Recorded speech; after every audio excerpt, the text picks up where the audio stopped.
Welcome to another episode of the Plutus Awards Podcast. Our community is filled with hundreds of stories from creators and entrepreneurs just like you. And through this show, we share these stories of challenges and successes, from bloggers to podcasters to writers, speakers, and more. Today's guest is Jason Vitug, who is a best-selling New York Times reviewed author, You Only Live Once, founder at Phroogal.com, and a certified yoga teacher and breathwork specialist. In this episode, we talk about how Jason balances growing and sustaining his business that aligns with his values, the conflict he's faced when it came to internal and external metrics of success, and how we can all create business goals that aligns with our personal mission. Let's dive right into my conversation with Jason Vitug. Hey Jason, welcome to the show. Hey Sarah, thank you so much for having me. Yeah, it's great to have you on. Before we dive into more of the conversation, I would like to hear your interpretation of what self-awareness or being more self-aware means in business. Self-awareness is knowing exactly what your values are. It's being clear and having clarity of your values, and then aligning those values to your actual goals. When I think of my values in terms of spending more time with my family, spending more time on the things that I enjoy, which are creating experiences, it's aligning my business goals to that. So am I going to take on more clients that's going to take me away from spending time with my family or spending time on travel? So that's self-awareness. That's the importance of self-awareness. It's really understanding your values and aligning your goals to that. Would you say that personal values and business values are different, or are they more integrated? I used to think they were different. And I think that has to do with my corporate upbringing and trying to climb up the corporate ladder. And that influenced how I ran Phroogal. And I see this now is that I left this corporate environment to start my own business through this blog. And I integrated business values into my own business that I created. And I found myself dissatisfied. So it's kind of like one of those things. It's like, I left something because I couldn't connect with it on a personal level. And then I used those same values into the thing that I was creating. So I realized that business values and personal values, there are things that align with each other, and then they can kind of connect and intertwine. But it's important to understand that there are business values that may be kind of contrary to your own personal things. So for instance, the business value of revenue growth or year over year, making sure we're getting more blog visits, more conversions to our affiliate programs, that's something that is a business value, kind of like consistent and constant growth year over year. And that might be contrary to the fact that I'm making a living with what I'm currently doing without stressing too much about jumping onto the latest thing or increasing eyeballs or increasing engagement and stressing myself with all that stuff.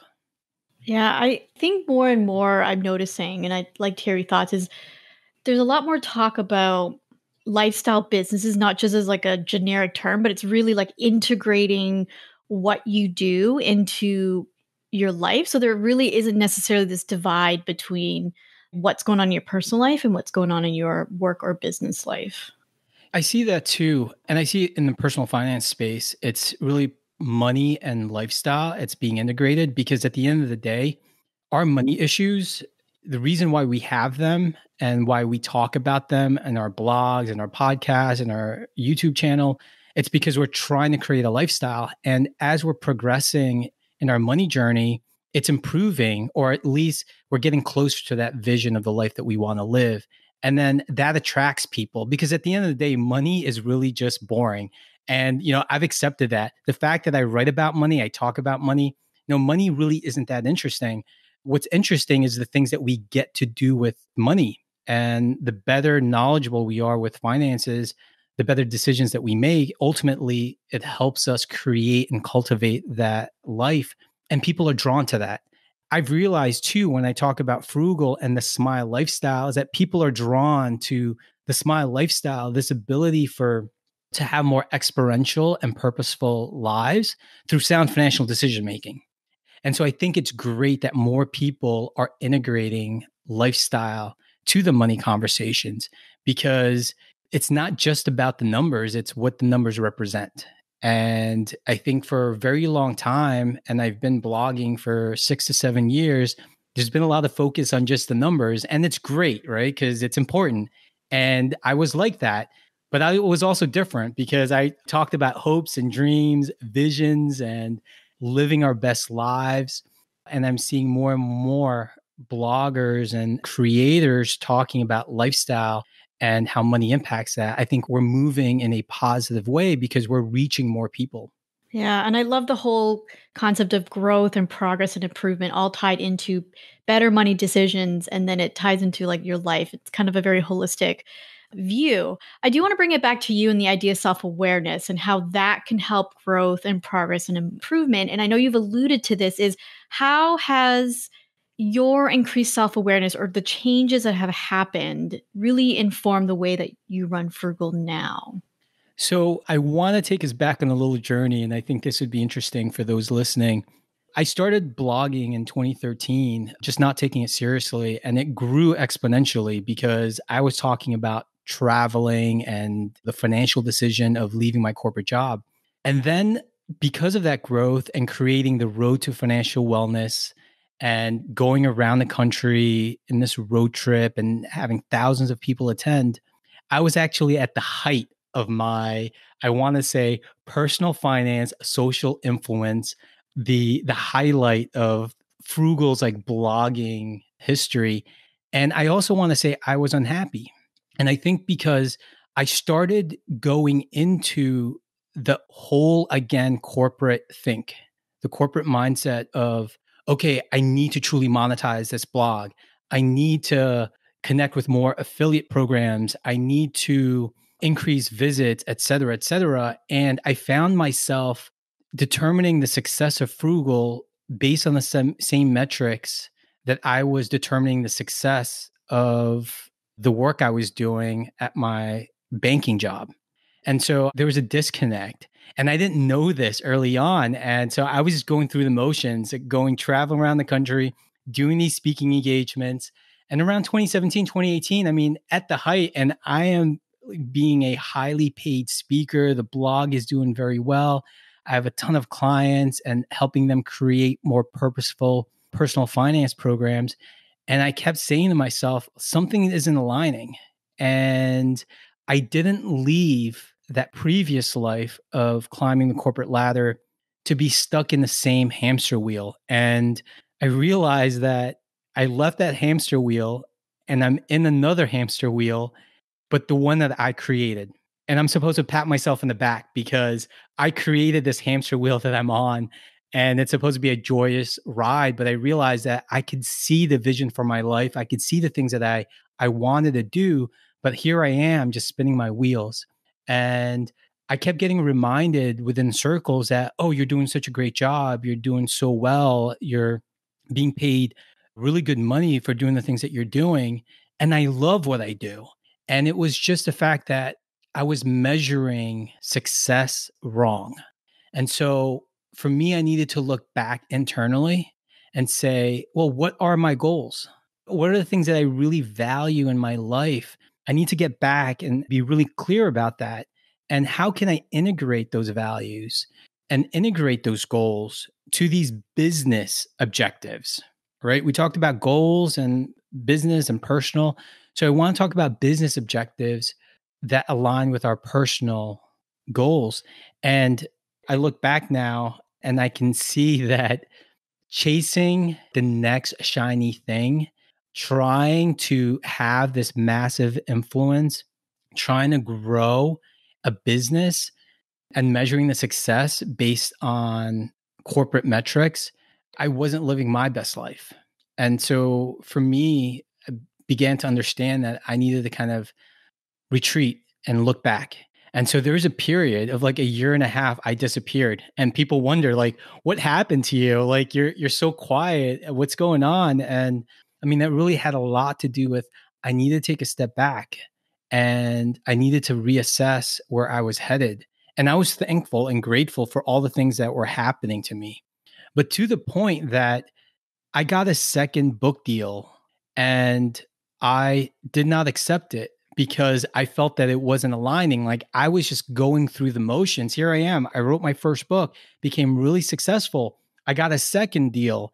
And I was like, I can do this and I can make it even more successful. And again, I was running in this circle. And I was like, I just needed to stop and take a moment to kind of reflect. And the year and a half away made me realize that I do love what I do. I do enjoy talking about money. I enjoy helping others. I love writing. I love creating.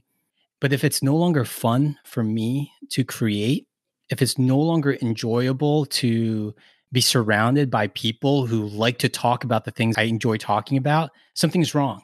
And that self-awareness was I needed to change the metrics to determine how frugal is successful. So I abandoned the Google Analytics. I abandoned the year over year. I abandoned the incessant need to increase my profit or talk about money. Oh, hey, look at me. I got paid $10,000 to do a 1-hour talk. I stopped having those conversations. It's not saying that I don't get asked those questions, and I'm more than happy to share how those things can happen, but I no longer make it the central focus that money drives me. And I think for me, money is important and it impacts most things, but it isn't everything. And that's a value that I hold. And that's part of like that whole smile lifestyle, that money is simply a tool. It's something that we get and we utilize to live our dream life. It's not the end goal. And I got lost because trying to build something that I was excited to build and creating those same metrics just took me off my path. And so I needed to actually take a step back to get right with myself, to have those tough conversations. And a lot of those tough conversations was just me laying in bed and like sleeping and thinking and pondering. And as you know, doing yoga and meditation allowed me to kind of look internally and say, okay, well, there's a reason why I left corporate. There's a reason why I blog and I create content. There's a reason why I do speaking gigs. It's because I enjoy these things. And there's a reason why I talk about money, because I know it's important and I know how it's impacted my life negatively and positively. And I want to use that as a way to help others, because many people are struggling with it.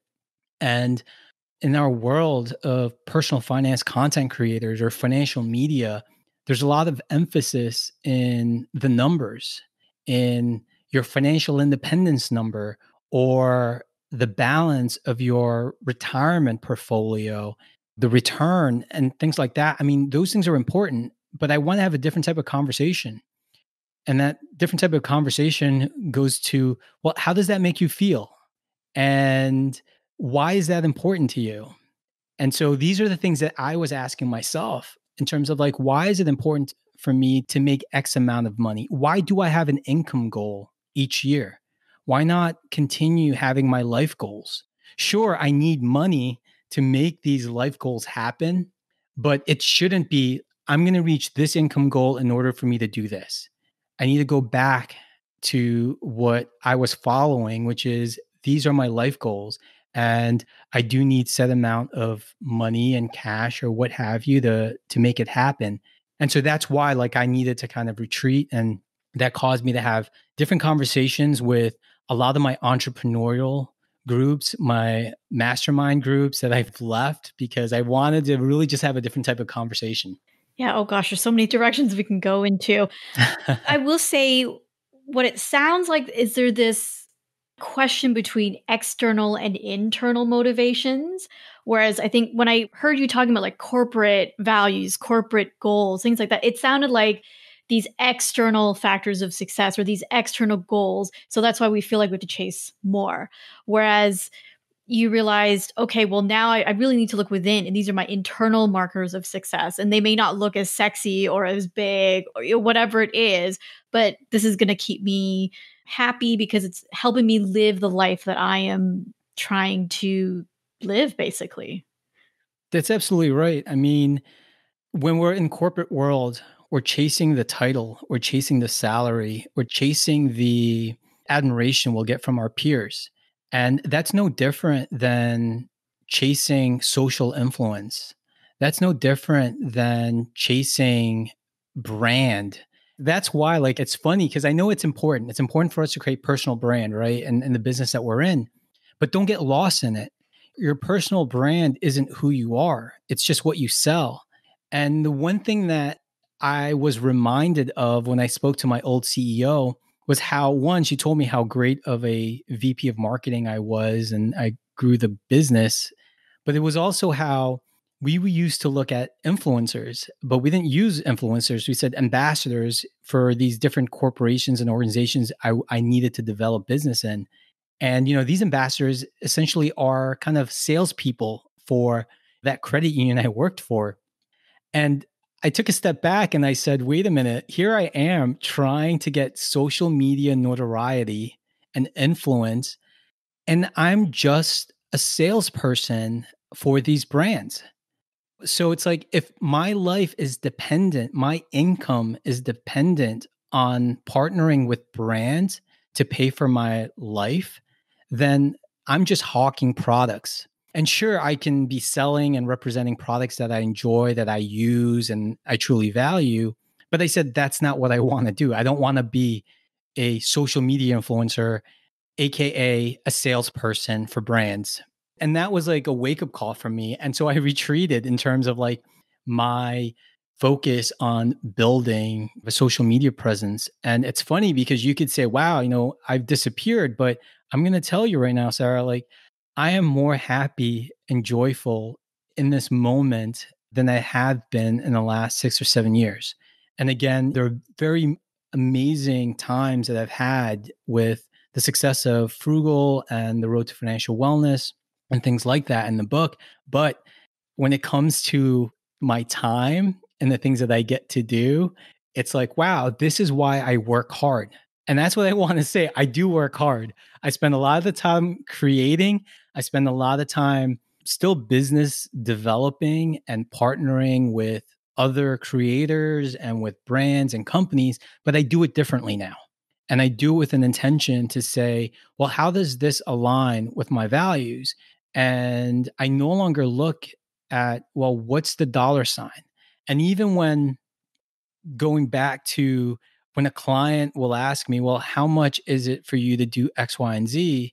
I say, well, these are my terms and this is how I work and these are my values. And it doesn't matter how much money you will pay or put on the table. I need to know that you align with my vision, with my goals, because that to me is much more important.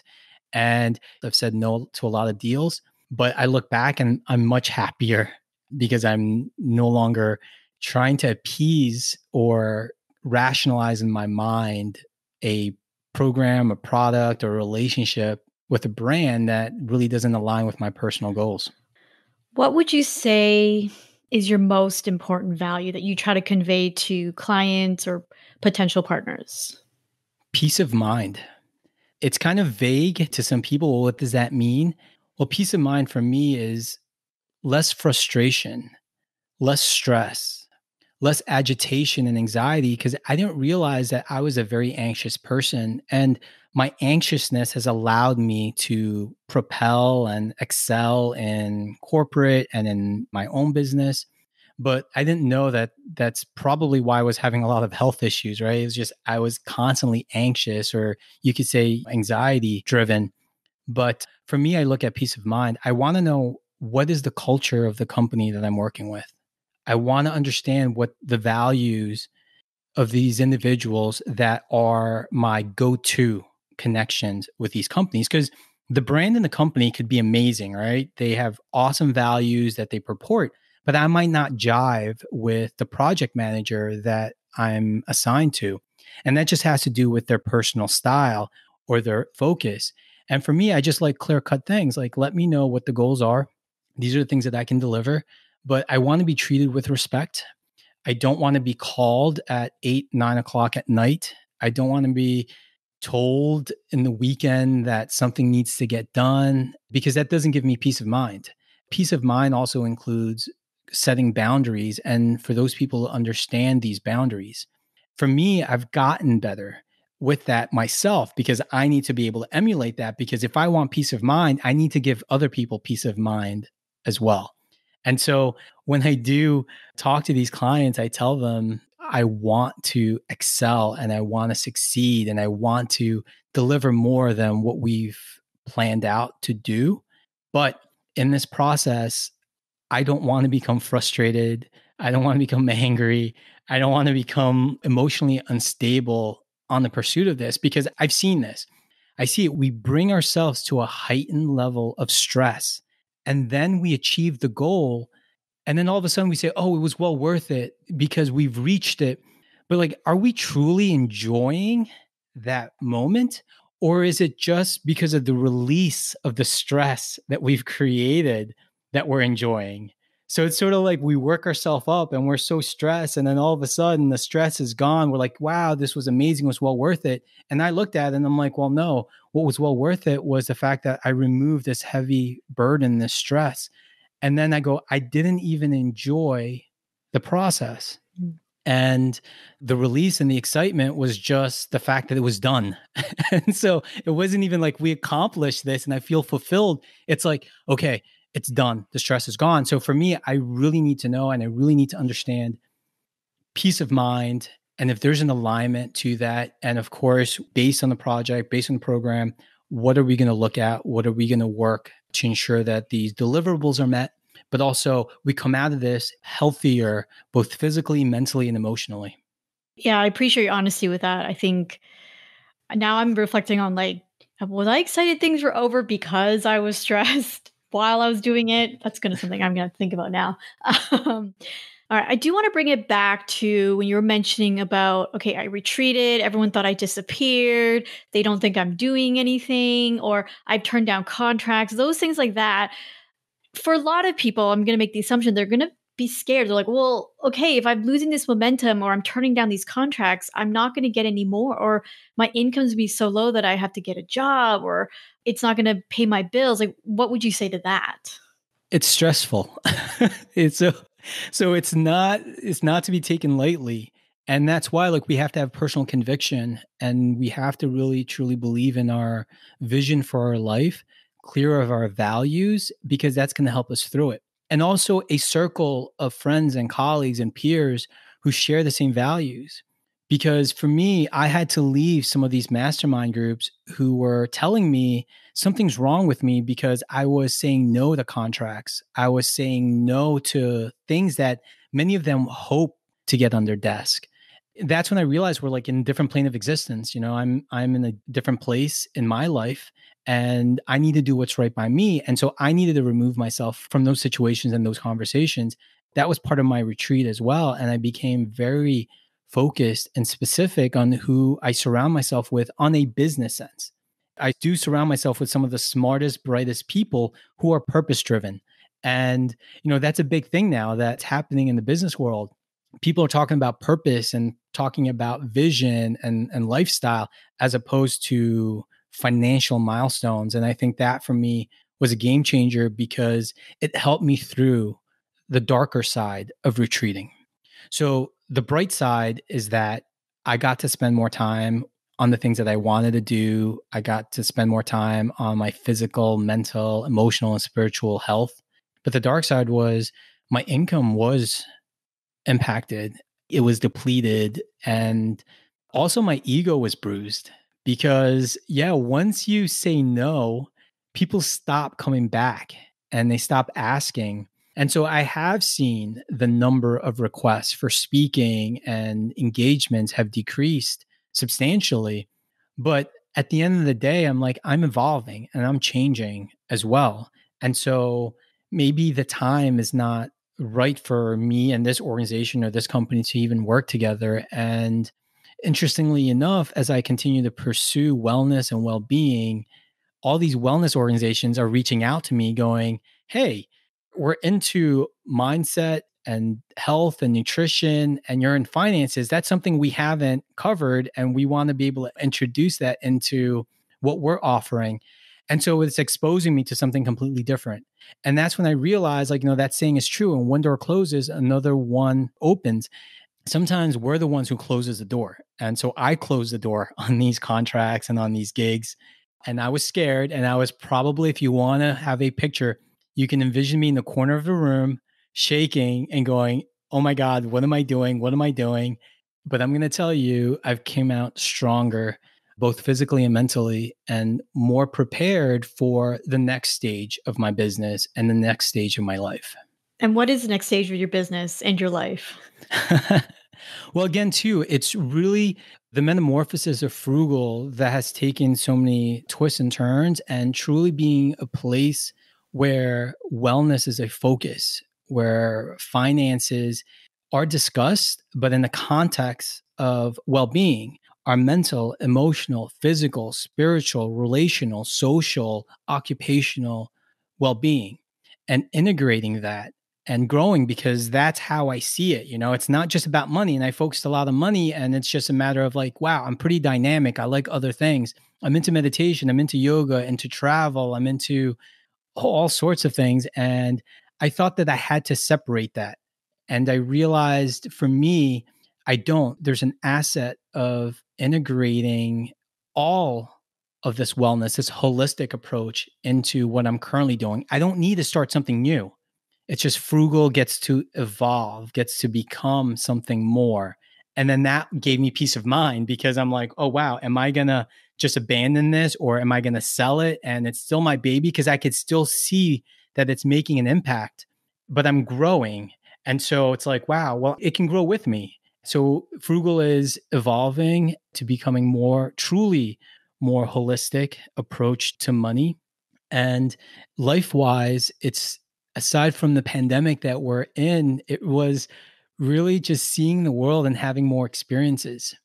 I started this journey as someone who wanted to be more creative, and I got the opportunity to do that with blogging and writing and collaborating with so many amazing people. And then I realized, like, my inspiration gets sparked when I'm out there traveling and connecting with people and hearing stories. I see my next personal evolution more on the creative side of telling these stories, not just through a blog platform, but in other means as well. And truly utilizing the reason why I got into money and finance, which is to be more creative, right? Because when we look at, we're all creatives. Everyone listening to this podcast is a creative. You're creating something. And most of the time we got into money because we had financial stresses or situations, whether we were in debt or we needed money, and that was preventing us from doing the things we wanted to do. So I know many friends who wanted to be actors, many friends who wanted to be musicians or create art or to have a charity. And they got into personal finance and became a money influencer, sharing their debt story. And so I asked them, it's like, okay, well, now you're in a better financial situation. Are you pursuing those life goals? The goals that you said you weren't able to achieve because of your financial situation. And so, you know, I usually get a blank stare, and it's like, well, no, I haven't. And that's okay, because, you know, we evolve, we change. And maybe we once wanted to be an actor and we no longer want to be one. We're okay with being a money guru or a money expert. But most of the time I realize that we're multifaceted, we're dynamic individuals. There are many things that we want to do, we want to be, and money might have been a hindrance in the past. And if it's not now, I try to get people back into alignment and focus. And in a side business that I have, I call my group the Victory Squad, which is for my name, Vitug. You know, I always go Vitug, V as in Victor. And it's funny because in yoga, we talk about the victorious breath, which is this breathing through the nose, inhalation, exhalation, sounds like the ocean. And it aligned during my yoga teacher training that, wait a minute, to have a victorious life, it connects so well with my mentality and my focus on aligning my life to be more intentional, purposeful, and experiential. Oh, that's amazing. Well, so I'm looking forward to see the next evolution of Frugal. So, Jason, where can everyone find you online except for social media? The best place would be social media and frugal.com. Like all my thoughts are in there. And PHROOGAL.com. It's a play on the word frugal. So it's spelling that in my own way. And social media. That would be the best way to get a hold of me. And if you are seeking more intentional, purposeful, experiential work, and there's something exciting you want to share, I'm all for collaboration, because I've gotten to where I've gotten because so many amazing people collaborated with me on my road trip. And there's so many people that are into lifestyle, that's into all these amazing things with a money component. And I want to get to know about that stuff. And I want to see how I can help and how I can contribute and continue to lift all boats. Awesome. Well, again, Jason, thank you so much for coming on the Plutus Awards podcast. Thank you so much, Sarah. Let's take a look at some lessons we can learn from my conversation with Jason Vitug. Lesson number 1 is to think carefully whether you've adopted a corporate mindset when it comes to growth and sustaining your business. So in my conversation with Jason, we had talked about metrics of success in terms of income growth, whether you have to keep going or doubling or tripling or even 10xing everything that you do. And this corporate mindset is fine if this is truly what you want, but it can be problematic when you feel like you should just do it because you should, not because you want to. And transitioning to lesson number 2 is to not be afraid to turn something down when it doesn't align with your personal or business values. Sure, it is great to earn a ton of money on a project or a product launch, but are you going to feel good about it? At the end of the day, I'm sure that most of us have launched our business or freelancing services so that we can finally feel really good about the work that we do. That being said, if you do need to make money to pay bills, of course, sometimes you may find yourself working with companies or on projects that may not align with your personal values. But if you have the choice, then definitely consider whether or not you want to move forward with any part of your business if it doesn't align with what you really want. Lesson number 3 is to think carefully about your goals. Are you happy achieving them? Or do you want to get your goals done or crossed off your to-do list so you can relieve that stress of going through the journey? Throughout my conversation with Jason on this episode, we had really talked about, are we enjoying what we're doing? Of course, not everything is going to be happy and joyful or even enjoyable. But overall, if you're not happy with what you're doing in order to achieve a goal, then it's really time to rethink about what you're doing. Now over to Harlan, founder and executive director of the Plutus Foundation. We recently checked up on some of our previous Plutus Awards winners to find out what's been happening since their win. They called in to keep us in the loop. Here's Melanie Locker. Hi, this is Melanie Locker, and I won a Plutus Award in 2015 for Best Debt Blog. I won Best Debt Blog again in 2016, and I was so grateful in 2017 to win Best Freelancer as well as the Plutus Foundation Service Award. A lot has been happening since I have won these 4 Plutus Awards, which I'm so grateful for. I've published my book, which directly happened because of the Best Debt Blog in 2015. I've continued to build my freelance writing career. And just recently, I have launched mentalhealthandwealth.com, which is really focusing on the intersection of money and mental health. I've been working on suicide prevention within the personal finance community for the past 2 years and ready to really focus in on that and take it to the next level. And I'll be launching a podcast called The Mental Health and Wealth Show soon. The Plutus Awards have been such an instrumental part in my growth and has led to so many opportunities for me, and I'm so grateful. And that's it for today. Thank you so much for listening to the Plutus Awards podcast. If you're interested in collaborating with other financial bloggers, podcasters, influencers, and more to chat about our work, interests, ask and answer questions, then come join our Facebook community.